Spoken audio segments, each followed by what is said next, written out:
Today we are going to talk about our good sister ADHD. So it is raining outside, so hopefully that adds a little bit of ambiance. But I've been doing a lot of, just work on myself and like healing in a lot of different aspects, and really trying to overcome a lot of things that have been unchecked. The good old stuff, the childhood trauma, the intimacy issues. And one of those things is ADHD. It's something that I have struggled with my whole life, but kind of didn't. It was like a thing that we knew I had, but never did anything about. And then as an adult, it's like I've made it this far, so like I guess I'll be fine. And then there's also like the stigma, around like medication and things. And like when I was younger, like in 5th grade, I was always like getting sick and not feeling well and going to the nurse. And my mom made me believe like I was like a hypochondriac. So I'm like, oh, maybe I'm just being dramatic, yada, yada, yada. But here we are. It's 2024. So last year, like it got to a point where I'm just like, okay, enough is enough. Like I was drowning. And not only was I suffering for it, so were my students, because I wasn't as organized and as productive as I needed to be, especially if I'm trying to like stick to working during contract hours. So today I'm just going to like go through this article. It's called Strategies for Adults Living with ADHD, and it's published by Advanced Psychiatry Associates. And as I go through it, I'm going to, I'll list what they say, and then I'll add my own like anecdotes and like what I do in those categories. If that doesn't make sense, just follow along and you'll see what I mean. So we're going to start. I also want to start with the fact that like ADHD is not just, a lot of times we think of the hyperactivity of it all, like, people, especially like children who like can't stop moving and can't like stay focused on something, but it's not just that. It's also like impulse control issues, and being like we said, being able to like stay focused on a task, but it doesn't always look like tapping or stomping or moving around. Like it could look like doing 10 different tasks in a matter of 30 minutes and finishing none of them because each one kept taking from the other one. So I want to also like lead with that it's not just what we see on TV or in like many children. And a lot of these are going to apply to children as well, or teens. Like it's articles for dealing with it as an adult, but if you are an adult who cares for children, whether it be like your own children or family members that you take care of or visit with, or if you're a teacher or a pediatrician or you just work with children in some sort of capacity, this might be helpful, because one of the books that I'm reading has a lot of tips that help me out, but also I get to like use those same strategies with some of the kids I work with, and it has been a game changer. So I will read this little blurb in the beginning. It says, if you're one of the 11 million adults in the United States with adult attention deficit hyperactivity disorder, you understand how hard it can be to avoid distractions, stay organized, and work efficiently. With treatment and behavioral changes, you can learn how to handle ADHD to increase productivity and fulfillment. These simple, effective strategies can help you manage symptoms to focus and thrive. Then it says how to deal with adult ADHD. Inattention, impulsivity, disorganization, restlessness, overactivity, lack of focus, behavioral control difficulty, and other symptoms of attention deficit hyperactivity disorder typically emerge early in life, often before age 12, and evolve as time goes on. If you're older than 18 and experience these symptoms, you're not alone. ADHD is one of the most prevalent childhood disorders, which continues beyond adolescence for many adults. The National Institute of Mental Health estimates ADHD's lifetime prevalence in U.S. adults between 18 and 44 is just over 8%. While children with ADHD are more likely to struggle with impulsivity and hyperactivity, adults with ADHD are more likely to experience memory problems, restlessness, and lack of mental focus. So this is a thing. This is me inserting myself again. Like I said, when I've gotten older and I've learned kind of how to like cope with it, and deal with it. And like it says, I struggle less with like hyperactivity and impulsivity to a degree. It shows itself in different ways, like spending money. Very much I see it, I like it, I want it, I got it. Even if I know like, I don't need, to get 5 candles from Bath and Body Works, but like I'm getting ahead of myself, but there are so many things that can be and are attributed to it. And like during this time and doing my research and reading books and reading articles and talking to doctors, like it's a physiological problem, but it's literally like a biological problem, like the way that the brain is wired. So I want to preface with like, don't try to like discourage yourself from getting more information. But this last paragraph says, even though you may find that evidence-based treatments like medications and psychotherapy go a long way to help you manage your condition, learning effective behavioral strategies can give you the power to control your ADHD symptoms in the moment. Here are 5 tactics you can use daily.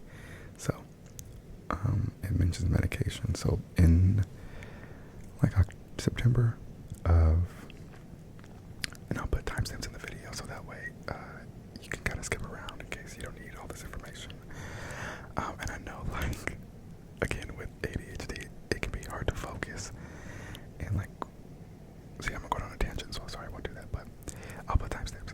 So, in like September, it's a long story, and I talked about it before in a rant. But like I went to the doctor, I was 10 minutes late, so he wouldn't see me. I'm like, girlie, it's an emergency, I just need a referral. Long story short, I had went home, did some research, called like my insurance company, like what can I do?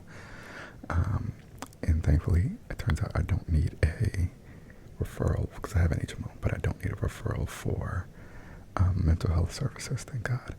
So I scheduled an appointment with a psychiatrist, and then I met with her and we talked about it. I'm going to tell you all my business. So I'm already on sertraline for anxiety and OCD. So we were like talking about that and side effects and yada yada. And so she was like, well, there's 2 options. We can go left or we can go right. So we can do like another like antidepressant that's not an SSRI. So I would still take it with my Zoloft, but it should help with the side effects of that, plus help with the ADHD by like increasing dopamine. And so we tried that. Then we tried increasing the dose, and it didn't really do much. Like I got like a little, like a buzz off of it, but like it didn't. I'm like, girl, this is not really, and it didn't help with the side effects that I needed to help with. So we were like, okay, we tried it. She's like, do you want to try the stimulants? I'm like, yeah, let's go for it. So then we started with Adderall, and let me tell you, after all the rain, the sun comes out again. Okay, a new day has come. It has been a game changer, and it's one of those things where, like, again, the stigma's there, and I'm like, oh, I don't know. Like, what does that say? If I'm on Adderall, I know it's an amphetamine. Oh my God, it's a controlled substance. But I was like, I want to try it. I need to try it. I'll try it. I'll do whatever. And I took Adderall in Vyvanse like 2 or 3 times back in college. And so like I wasn't like afraid of it in that sense.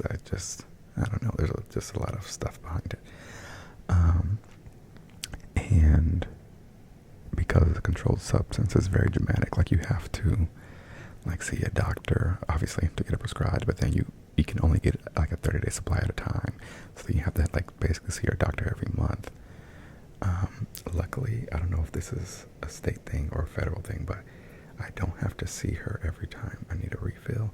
I try to put in a refill request every time I need a refill, but I think I only have to see her every 90 days. I don't know if it's 60 or 90 days, but so it has been a game changer. I take it with breakfast, because otherwise I'll get like lightheaded or like dizzy and a little nauseous sometimes, but mostly dizzy. So I take it after I eat breakfast, or my first meal of the day, I should say, and it, like, within 5 to 10 minutes, it's like a switch clicks. Like, I'm like, okay, this is what I need to get done. I have the motivation to do it. Let's get to it.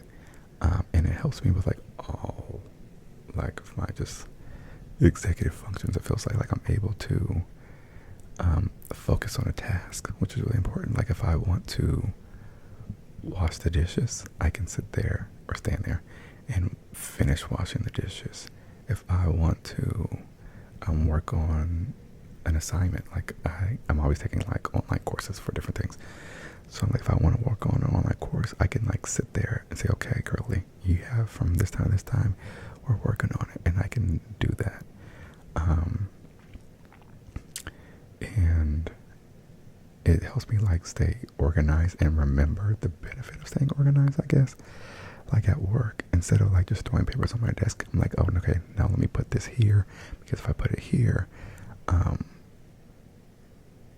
this is where I found systems, and I created systems of, like, where to put things, so I don't have to, because my life is just putting something somewhere so I can get to it later, right? Like, if I have a paper or something that's important, I'll put it here and I'll get to it, or, like, later when I have time, I'll move it to where it's actually supposed to go. But the thing is, you never really have time. Time doesn't, like, just open up and free itself. So, like, I've learned, like, okay, when I get home, take your shoes off and put them in the closet. Put your clothes, don't put the clothes in the chair. At first I was kind of like hanging them up, or then it ended up back in the chair, but I've now have, like, a basket in my closet, because I have, like, my dirty clothes basket, but now I have a separate basket in there of clothes that I can wear again. So, like my jeans and pants, and, for example, after one wear, they go into the rewear basket. Same thing for, like, jackets and things like that. And so it's nicely put in my closet, and now I have clothes everywhere, just things like that. So it has helped me a ton. When the laundry's done, I can fold it up and hang out the clothes. I can focus more on, like, this is going to sound like not that big of a deal, because it's not, but, like, television and movies, like, whenever I'm watching TV or a movie, I just always have to be doing something else, like playing Pokemon Go or playing a card game on the iPad or something, or else I get bored, and I don't know, it's weird. But, like, now, if I want to, I can just sit there and watch whatever I'm trying to watch. I have more focus and time on cooking. Like, people always make fun of me for, like, because I buy everything pre-chopped, pre-cut. But if I can buy it already peeled, cut, and, like, ready to use, if it's an extra $6, I'm still gonna do it, because I don't have the time. But really, I just didn't have, like, it's multifaceted. I didn't have the focus to sit there and, okay, let's peel the potato. Okay, let's cut the potato. I'm still not gonna peel potatoes, but, like, okay, let's dice it up. Okay, let's, one, it's that, and then two, that requires me to use more dishes, and the dishes are never clean because it's hard for me to stay focused and do the dishes, or even get started on the dishes.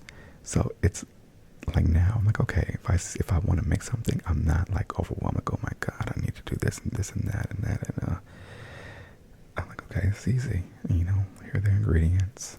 I'm gonna focus on getting this done, and it'll be worth it, because I have to, like, nourish my body. Like, it's important to make food that is good, healthy, but it's also enjoyable.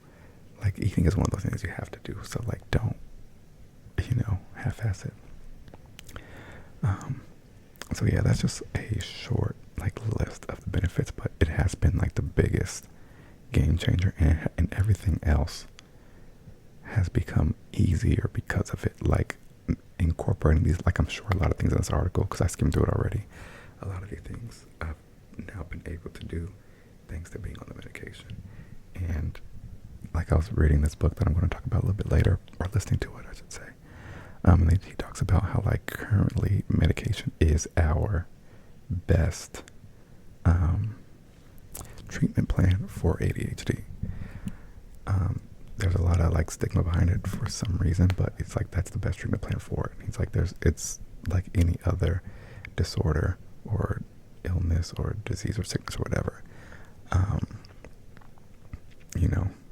Of course, he made the analogy of like you wouldn't tell someone with diabetes to not take their insulin. He's like, yeah, diet and exercise is important, but you also need your medication. And so I take it, and I let go of the stigma, and it's been a game changer. So let's go to this list. Number 1. So again, I think there's 5 tactics. So number 1 is get organized. So I'm just going to, because these are long, so I'm not going to read through the whole thing. I'm just going to read the title of it, and then they have like some bulleted. You'll see. So number 1 says get organized, and then it says how to create an organized home with adults for ADHD. So 1, focus on only one area or room at a time. Again, that's easier said than done. Like we all know, okay, let's focus. But it's involuntary. Like you're trying to focus on one room, but then say you got to take the trash out of one room to the next, and next thing you know, you're in the kitchen like, oh shit, well, I need to do the dishes. Oh my god, I gotta clean the stove. Oh my goodness, I need to sweep and mop in here. And then you're sweeping and mopping, and then you have to go take, like you have to, like put up the mop when you're done, right? Or like if you're using a bucket, you have to go, what is it? Like pour the water out of the bucket, right? And so you might end up in the bathroom, and then like, oh my goodness, I have to clean these counters. Wait, I need to change my toothbrush head, and it's so like we know we need to focus on only one area, a room at a time, but it's a little bit tougher to do. A trick that I've learned, and this is, which I'll discuss in a second, is to not leave the room. So like if I'm cleaning my bedroom and there's like trash I need to take out, I'll just put it in a pile or in a stack. Therefore, I won't leave the room and I won't get distracted by it. If I know I need to vacuum, and I might want to vacuum first so that way the floor is clean before I do the other things, I'm going to wait until I'm done, because if I go up there to vacuum, Lord knows what will happen. Now, that's not really an issue now because of the medication, but like if you're not on medication, I recommend doing that. If you're working in one area, don't leave that area unless you like absolutely must, like unless you're like so thirsty or you need to use the restroom or anything like that. Just stay in there. Something needs to go into another room, just put it in a pile in the room and then do it when you're done, because otherwise you risk getting distracted. This one says schedule specific cleaning and organizing items on your planner. Plan to spend only 30 minutes to an hour on each task. So I recently, as in like a couple days ago, downloaded the Structured app, because I already have is it Todoist, or is it, I think if I could, yeah, I already have the Todoist app, which I'll talk about in a second. But the Structured app, and the Todoist might too, but it lets you put everything like in a timeline, which has been really helpful. And then you can schedule things out and you understand like, okay, I have this amount of time to get this done. For example, like I'll go through mine for tomorrow, because tomorrow's Monday. So I have, 6:30 wake up, 7:45 to 3 I'm at work. Eventually I'm going to start like putting like specific things in on the work day. But, and then from 3 to 5 I have dinner and rest. So it's just like that includes like, so I have 2 hours after work to either cook, well, not cook and or eat dinner, and whatever time I have left over, I can use to, watch some shows, play Pokemon Go, kind of just chill and take a minute, because like I just had a whole day. But it depends, because some days, I might stay at work late and I might work till 4, and then I'll get home till like 4:15. And by the time I like take my dog out and stuff, I'm cooking dinner at 4:30, and so that kind of pushes things back. But that's why I have a 2-hour window. And then from 6 to 7, I work on my business. So I do have a business that I've started. I started it a year ago now. So it was like the top of 2023. And I started during winter break. So I was like, sorry. I basically, depending on the time of the school year, my effort ebbs and flows. Like over the summer, I have so much attention to give to it. The school year came, and I just like let it deteriorate. Like I lost my Google Voice number because I hadn't like followed up on using it. Like the site was down for a little bit because I hadn't paid it. Like it was just bad. So now I put in here, but now that I'm back and I'm on the medication, I'm excited again. I've like rejuvenated. I've taken a lot of big steps. And the issue is now I either like don't work on it or I work too long on it. So I just put in my schedule an hour a day from Sunday to Thursday. Every day from 6 to 7, I sit down and I work on the business. And that way I make sure I at least do something to improve it every single day. And I'm also making sure I'm not spending too much time on it, that I'm not getting everything else done.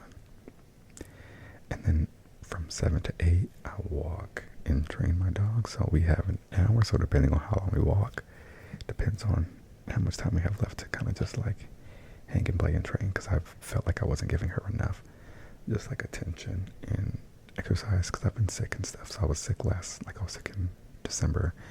Then we were out of town for the holidays, and I was sick again in January. So every day she gets an hour of mostly undivided attention. I say mostly undivided because when we're walking, obviously, I'm playing Pokemon and go listen to a podcast, because what can I do? So that's from 7 to 8. And then, I'm not done with the schedule yet, because from 8 to 9:30, it's blank. I'm going to have to decide what I want to do at that time. Yeah, I left some segments empty. Like in the morning, there's like an hour and 15 minutes between waking up and work, which usually is like just bath and getting myself ready. But then this hour and a half after walking and training,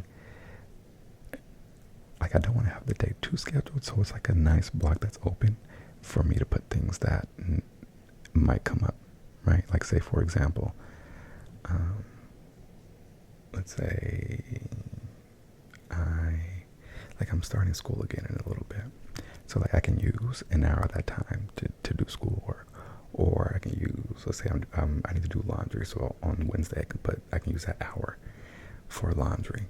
Like it's things like that. So I leave that blank, and then so 9:30 to 9:45 p.m. Duolingo, 9:45 to 10:15 p.m., which is 30 minutes. Read, so like reading a book and not an audio book. Just like kind of laying down and reading and decompressing, and then 10:30 sleep. So something like that helps me out, because I'm like, okay. It gives everything a time in an order, and it also, you get a little dopamine rush. Like, okay, like it's nice to know what you have planned, and it's nice to know that you're doing what you intend to do and not wasting away the time, if that makes sense. So that's goes with the scheduling. So that's a good idea. Number 3, categorize boxes for items as you organize. Toss, donate, and keep. That one's also important. When like going through my closet and stuff, I'm like, okay, there are some clothes that I need to just get rid of, and I keep having them like, okay, once I lose those last 5 pounds, I'll be able to fit this. Let it go, because I have too many things. So put in the toss pile, the donation pile. Toss. There's some clothing items or shoes and stuff that I'm not going to donate, because I don't want people to. Not like I don't want people, but they're too run down. Especially some shoes. And then, yeah, so categories and boxes is a good idea. So when you fill a donation box, make an appointment for that action. Schedule a day and time to take those items to the donation drop-off point. So that's smart. That's really smart, actually. So I need to, because I have a bunch of clothes I need to donate, so I'll make sure to put that on my list of things to do. But like not put on my list of things to do, but schedule a time and date for it in a location. I live pretty close to a Goodwill, so I'm going to see if they accept donations. If they do, I'll schedule the date to just go and drop them off. And then it says, if distraction continues to interfere with your goals, hire a sympathetic professional organizer for help. That's nice. But that requires money, girlies. Okay, next section, how to stay organized with ADHD. To maintain the progress of added structure in your newly decluttered space, follow these tips to make organization a habitual ADHD management tool. Okay, 1, use a day planner. Use a calendar planner, notebook, or smart device to record all activities and appointments every day. So like I said, I use a structured app now. I also have my Google Calendar. I have the widget for the Google Calendar on my home screen, and also have a widget for my Outlook calendar. I missed a meeting my first year of teaching, and ever since then, I've put, back then I don't think Apple had widgets, but I downloaded the app at least, and I added notifications so that way, that they might have widgets by then, but that way, like, at least I'm notified. But now I have the widget shows me like what meetings I have scheduled for tomorrow, and it's on my home screen. I have it on the left screen though, not the main one.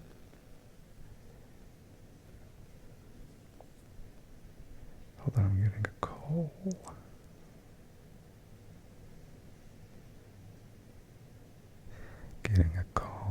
Well, hopefully this is still recording. So yeah, I have the Outlook widget on my home screen, but it's not on the main screen. I have to swipe to see it, because otherwise, if I have it like on the, I don't want work to be in my mind at all times, right? So it's over. Like, I'll look at it before I go to work when I go to check the weather, but it's not like in my face, so I have to see it every single day because that's ridiculous. The next one is schedule your organization. Add tasks to your planner as actionable appointments. For example, pencil in 15 minutes to tidy up the living room at 7 p.m. every day. Designate 30 minutes to clean up the office as part of an ongoing declutter project. So that's also a really good point. I have started to, I have an iRobot, for example, and I never used to run it because I'm always like, oh, if I run it, I'm going to have to, pick up everything off the floor, yada, yada. But it's not true. And, I mean, it's half true, but that's what makes it better. So, like, now I have it on a schedule. It runs every Sunday, Monday, Wednesday, and Friday at 7 p.m. Because I have a dog, and she sheds a pretty hefty amount. And so it runs itself every day, which means it's cleaning up every day. I mean, not every day, but 4 days a week. But it also reminds me to like keep the floors, clutter free so that I can get around. Like at work now, before I leave, I make sure I clean off my table. Like, I don't have a desk anymore because it's a long story, but I have like a table, dry erase table that I use. So I make sure to like tidy up that dry erase table before I do anything, like before I go home, just so that way when I come back the next day, it's already, pretty much done for me, and it doesn't pile up until it looks unmanageable. The next part, so yeah, definitely schedule organization. I need to do that as well, though, like in a bit more in depth. Create a home for items. Once you determine where an item belongs, consider that location to be its home. For example, place a tray near your entry to hold your keys, sunglasses, wallet, and always return those items to that spot. This one, if you don't do this one, you absolutely need to. My keys and like the dog's leash and my sunglasses and like the bags, they all go in the front like right by the door. My grocery bags go right by the front door, so I remember to take them to the car when I go buy groceries. At first, not first, but for a while, I would just forget them anyway. Like it became part of the decor. But now that I've gotten back on it, the wall looks weird when the bags are there. So then that reminds me, oh, girlie, take these bags to the car. It's just making sure everything has its place. So you don't lose it. And it just becomes an easier routine to make sure you have everything before you leave or when you need something. And this one says use color coding or labels. For work or personal items, color-coded labeled storage containers and files can prioritize items by topic or importance. This is also really important. Things in my calendar and the structured app have like they're color coordinated. But at work, I've started to label everything. Like I have a label maker, so if I can label it, I do. Because otherwise, I spend so much time. Like I'm in charge of me and then 24 other people. So like I label their things, of course, but now I start to label like where everything goes. Like even in the drawers, like I label where the scissors go, the rulers go, the glue sticks go, the labeling supplies, the sticky notes. Everything is labeled, so it's easier to find. That way, I'm not looking for 5-10 minutes for something. It's exactly where it's supposed to be, and it's labeled. And I think we're going to stop right here. I think I'm going to make this a series. I'm going to call back who was just calling me, and then I'll come back and see if I'm going to make this a series or not, or if I'm going to make it one video. But 30 minutes is a long time, so we're going to wrap this up, and then I will continue the rest of them, and because we are still on the first one, which is get organized, and we just finished that one, so we'll do the other ones in another video because we still have, but just to give you like a preview. So the next one is follow a routine, make big tasks more manageable, minimize distractions, and respect your limits. So I think for the sake of our people, one video is good enough for now. Any longer, then it's like almost counterproductive. So I hope this was helpful. I really, really hope it was helpful. If you have any questions, please let me know. Any questions about medication or like, obviously I'm not a psychiatrist or a doctor, so, but like just like my experience, or any questions about like things you can read and listen to. Some of the books that I'll be referring to throughout these videos and that I recommend, How to Keep House While Drowning. So that one is about, how to keep your house clean when it's really hard. Like if you have a baby or you're, suffering from postpartum or any sort of depression or you have ADHD, it's been really helpful. Another one is The Mountain Is You. That one's more so about like motivation and like breaking down your own barriers. But it also applies to those of us who have a hard time like finding initiative. Another one is The Science of Sleep. This one is just kind of helping you build better sleep habits and get more rest, which is, going to sleep for me, it requires a concerted effort. I can't just lay down at 10 like, all right, girl, it's time to go to bed. So like I've been reading or listening to that to kind of help me get into better patterns to fall asleep. And I'll talk about that more. Actually, I did talk about that in the video already.